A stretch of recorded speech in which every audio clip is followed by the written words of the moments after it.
Reality doesn't wait for you to be ready. She doesn't save the best for when you finally feel worthy. She doesn't hold back what's yours until you resolve the last patterns, process the last block, or arrive somewhere called ready. Reality responds to what you, and not to what you are trying to become.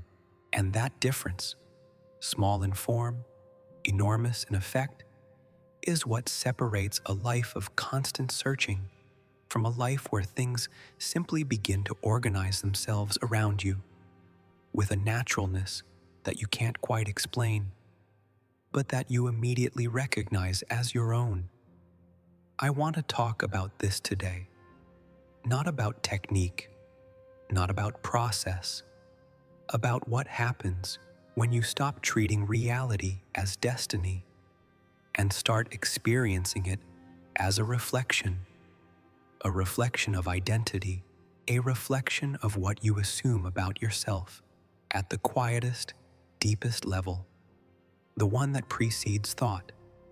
Because when that level changes, when the foundation of who you are shifts, reality has nowhere else to go. She continues, you probably know this state well.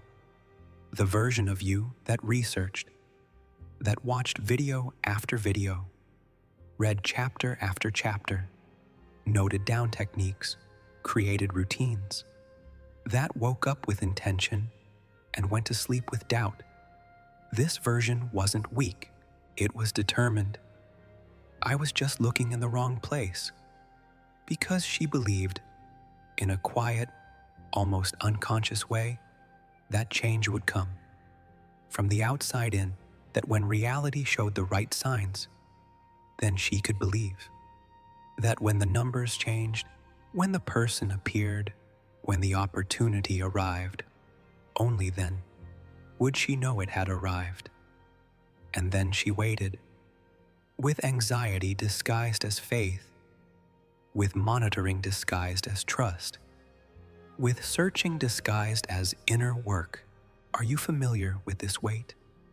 That cycle where you check if anything has changed, and since it hasn't, you start all over again.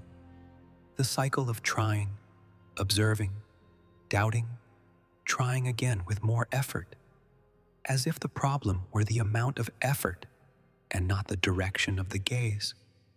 I'm not speaking about this with judgment. I'm saying this because that version had something extraordinarily human about it, a real will, a genuine desire for transformation. The problem wasn't the desire, it was that assumption that came with him, the assumption that you weren't the one yet, that you were someone in the process of becoming to become, and that reality was out there, waiting to be confirmed when you got there. That assumption was the only problem, and it was hidden in every technique, in every affirmation, in every time you tried to enter the state, as if the state were a place you needed to travel to. Something happens when you live like this long enough. It's not despair. It's more subtle than that. It's a specific kind of tiredness, the weariness of being someone who is still waiting to become someone, waking up every day with the feeling that your real life hasn't even begun yet, that you're preparing for something, but that something remains on the horizon, always a little further away than it was yesterday. This tiredness has a taste you recognize, and perhaps the reason you're watching this now is that you're ready to let it go. I need to say this carefully because it's the simplest thing in the world, and at the same time, the easiest to gloss over without really feeling it. Change doesn't happen when reality changes. Change happens when you time. Not you trying to change, not you practicing change, not you claiming that you have changed, you changing. internally, at the identity level. And when that happens, when it really happens, there's no immediate external confirmation. No one is applauding. There's no sign from the universe arriving in 3 days. It just has a different kind of quietness, a stillness that needs no proof. Think about how you know who you are in small things. You don't wake up every day and decide if you're still someone who likes coffee. You don't monitor your results to confirm if you still prefer sleeping on the right side of the bed. You don't research techniques to continue being the person who laughs at the same things you've always found funny. These things, simply they are. Not because you worked for them, but because they are part of how you experience yourself on the inside. Now think, what if the version of yourself you want to be worked the same way? What if the person who has what you desire, clarity, abundance, love, peace, confidence, the life that truly feels like yours, and what if that person didn't come through effort, but through recognition? It's not about becoming, it's about recognizing what already exists when you stop defining yourself by what hasn't yet arrived. Identity is not an achievement. It's a matter of perception, and perception changes everything. Not because you're pretending, not because you're deceiving yourself, but because how you experience yourself internally is literally what determines what you notice, how you act, what you create space to receive, and what you unconsciously repel. This is not a metaphor. It's the most concrete way possible to describe how reality works. When a person experiences themselves as someone waiting, she enters a room in a specific way. She asks questions in a specific way. She interprets answers in a specific way. She notices certain things and ignores others. She attracts one type of conversation and repels another, not consciously nor dramatically, but with surprising consistency. And when that same person, with the same face, the same eyes, the same history, enters a room as someone who it already something changes. The room hasn't changed. The people haven't changed, but the entire field of interaction is different. Because identity is transmitted without words. It's in how you occupy the space, in how you listen, in the quality of your presence when you're with someone, in what you assume by default about how things will unfold. Identity is not what you think about yourself. That's what you assume about you without even having to think. And when that underlying assumption changes, when the foundation of who you are shifts, reality has no choice but to reflect that back.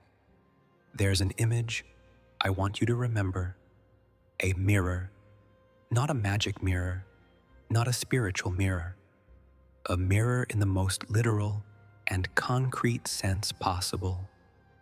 When you stand in front of a mirror and raise your right arm, the reflection raises your left, not because you asked it to, not because you deserve it, not because you did the right things, simply because that's how mirrors work.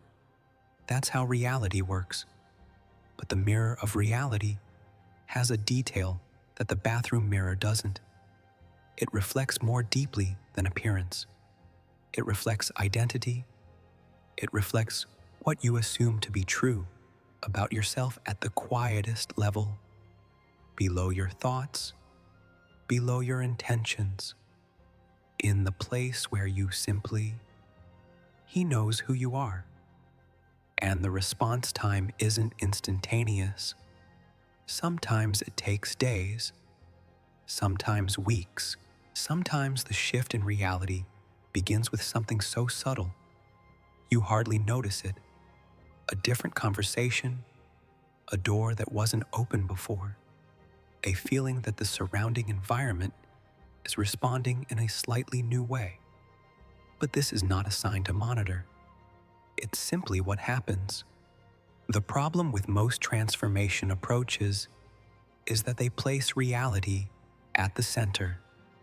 Visualize what you want. With the desired reality at the center, state what you want to have. With the thing at the center, act as if you already have it, still with the thing as a reference. Everything revolves around what is not yet here. But when you put the identity at the center, not what you want to have, but who you already are, the axis shifts completely. You are no longer orbiting around an absence. You are radiating from a presence. Presence is not about seeking. Presence creates space. Presence organizes reality around itself, without force, without intense intention, but simply through the physical act of being someone who occupies space in a different way. Think about the people you know who have a specific quality of presence, not necessarily the most extroverted, not necessarily the most confident performers, but those who have something you feel when you're in the same space as them, a kind of solidity, a kind of completeness. These people aren't trying to be present. They are, and the environment around them responds in a different way. Opportunities arrive differently. Relationships are organized differently. Life seems to have a different texture when you're around. This is not magic. It reflects an identity that isn't waiting. The old reality, the one you knew when you were still waiting to become it, was a reflection of an identity on hold, not because you were flawed, not because you didn't deserve it, but because the underlying assumption of the operating floor was, not yet. I'm not that person yet. I don't have that life yet. I haven't arrived there yet. And reality, true as always, reflected the not yet back to you with impressive accuracy. Not as punishment, like a mirror. So now I want you to feel something. Don't think about it. Don't analyze it. Feel it, the version of you that already has this, whatever that may be for you. Clarity, love, security, abundance, peace that doesn't depend on anything external being right.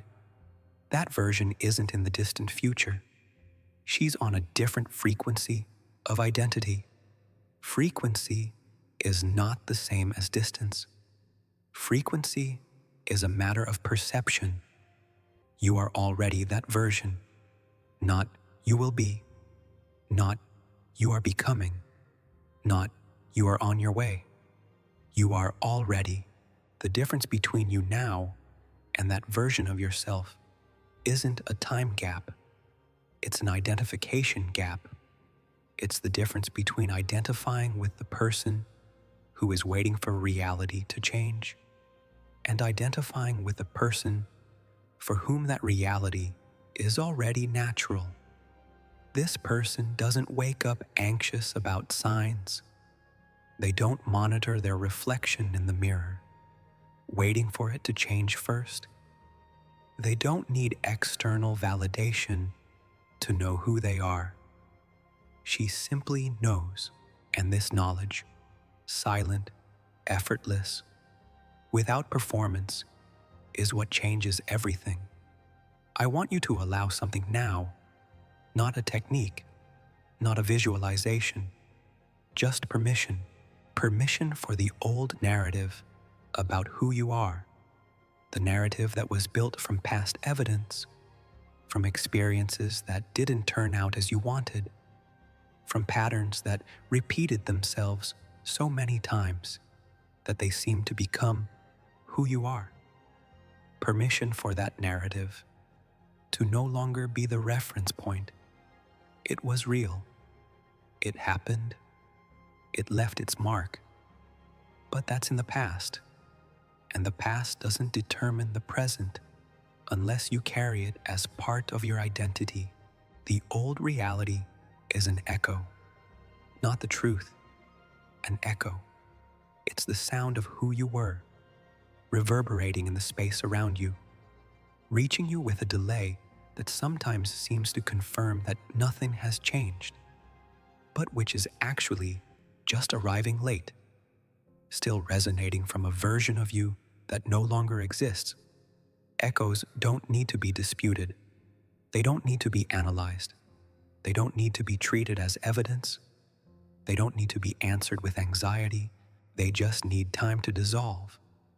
And while they dissolve, while external reality is still processing who you've become, the only thing that matters is that you don't use the echo as proof to return to your old identity. You are already that version. Say this to yourself, not as a positive affirmation, not as an attempt to convince yourself, but as recognition. Like someone who looks at a photograph of themselves at age 5 and recognizes, that was me, and this is me now, with the same ease, with the same calm certainty. No need to prove it, no need for further evidence, no need to wait for the mirror to confirm it first. Think about how your body feels when you're at home, when you are completely relaxed, when you are not performing, when you are not trying to be anything, where you simply exist.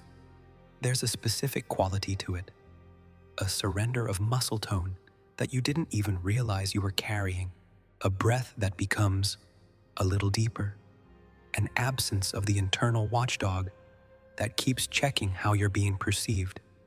This is how the established identity feels. Not dramatic, not expansive in performance, just at home, within herself. And when you are at home within yourself, not waiting for reality to make you feel at home, but already at home regardless of what the mirror is showing you right now, something fundamental changes. The anxiety of searching dissolves, not because you gave up, but because the search presupposed that you weren't there yet, and you already are. Your body knows this before your mind agrees. Sit down again. How do you hold your shoulders when you believe you are still waiting? How is your jaw?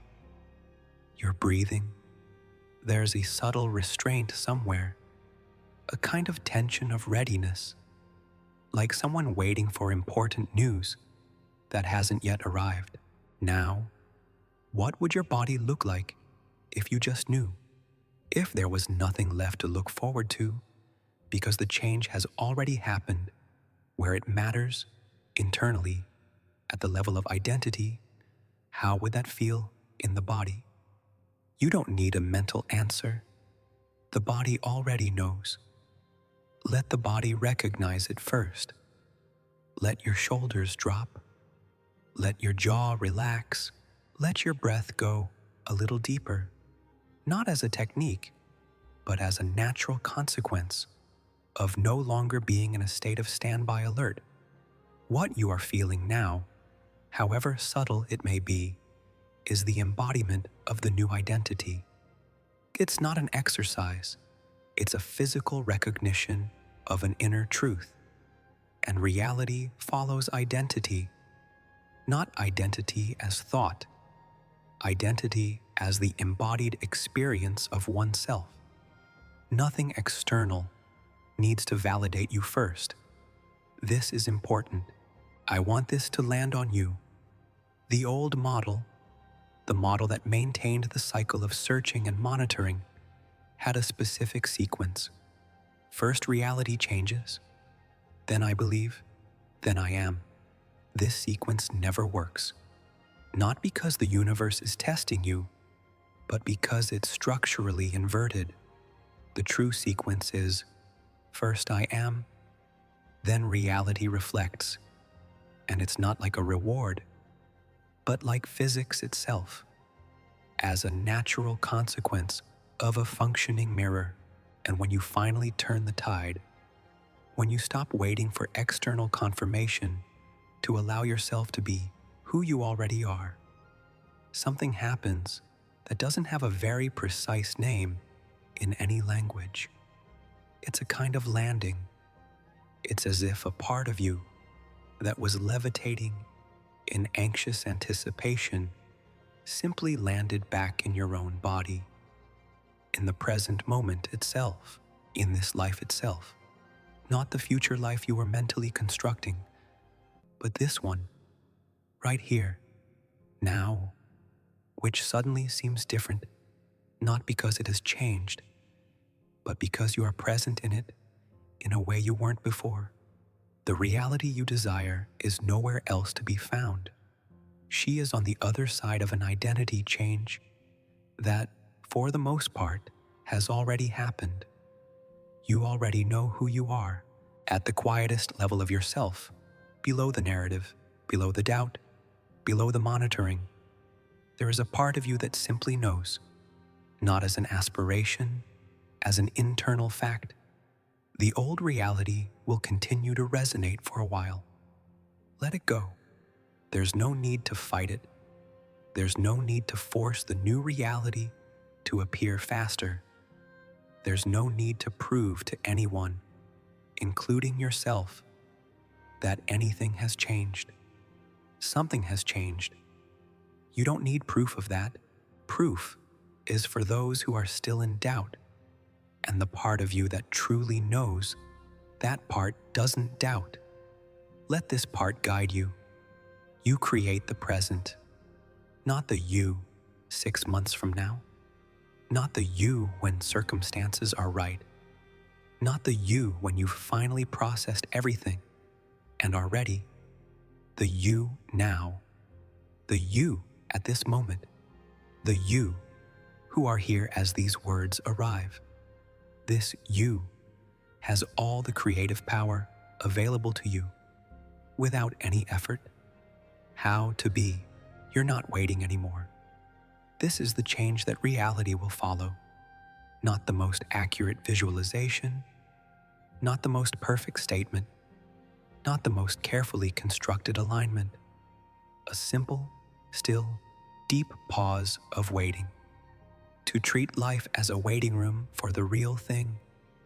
To postpone landing in the present because the present doesn't yet look like what you imagined. You are here, completely, and this is just the beginning of what reality will reflect back to you. You already are. Reality continues.